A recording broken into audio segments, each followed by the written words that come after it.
This is a realistic horror story.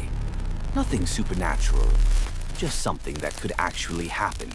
I stayed late at the office because I was behind on a deadline.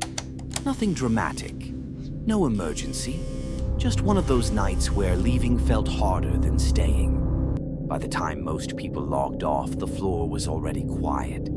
The kind of quiet that makes every small sound feel out of place. Chairs settling, air vents clicking on and off, the low hum of fluorescent lights. I told myself I would finish one last thing and go home. That was the lie.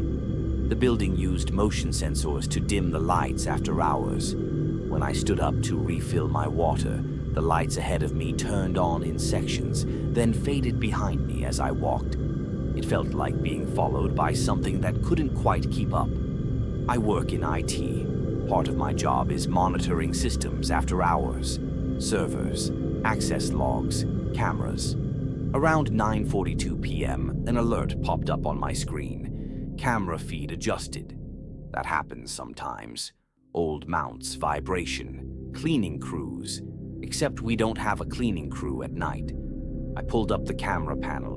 6 feeds, hallways, stairwells, parking garage, all empty, all still. I dismissed it and went back to work. At 10:11, the alert appeared again. Same camera, 3rd floor hallway, the one outside the unused conference rooms. I switched to live view. The hallway looked normal, lights low, carpet pattern just enough to hide movement if you weren't looking for it. I watched for a full minute. Nothing moved. I minimized the feed. At 10:26, the alert appeared a 3rd time. This time, I didn't click away. The camera had tilted. Not much, just enough to change the angle. It wasn't pointing down the hallway anymore. It was pointed at the door to the server room. My door. I felt stupid sitting there, heart rate climbing over something so small. Cameras drift, hardware loosens. I know this. Still, I locked my screen and stood up. The office floor was empty.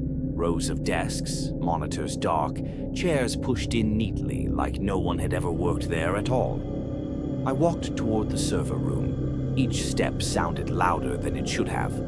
My shoes echoed slightly, even though the carpet was thick. When I reached the door, it was closed. I hadn't closed it. I stood there for a moment, listening. Inside, I could hear the servers running, steady, normal. No alarms. I opened the door. Nothing was out of place. I went back to my desk and told myself I was done for the night. That was when my phone buzzed. Unknown number. You usually leave by now. I stared at the message until the screen dimmed. I didn't reply. I opened the camera panel again. Every feed was active now. All 6. The 3rd floor camera had moved again. It was angled lower this time, like it was trying to see under something. Under a desk, under a chair, under me. I shut the laptop. The room felt different immediately, smaller, like the air had thickened. From somewhere down the hall, I heard a soft mechanical sound, a servo motor adjusting. I didn't run. I grabbed my bag and walked quickly, forcing myself not to look back. The motion lights flicked on ahead of me, then off behind me, faster now. Too fast. When I reached the elevator, it was already open. That's when I realized something else. The security camera above the elevator doors was pointed directly at me. Not tilted, not drifting, centered, tracking. I took the stairs. I didn't stop until I reached the parking garage. My car was the only one left. As I pulled out, my phone buzzed one last time. Next time, don't stay late. The cameras were replaced the following week. New mounts, new hardware, no remote access issues, no tampering logged. Everything was explained, except one thing. The old system shows movement history, and according to the logs, the camera started adjusting before I ever sat down that night.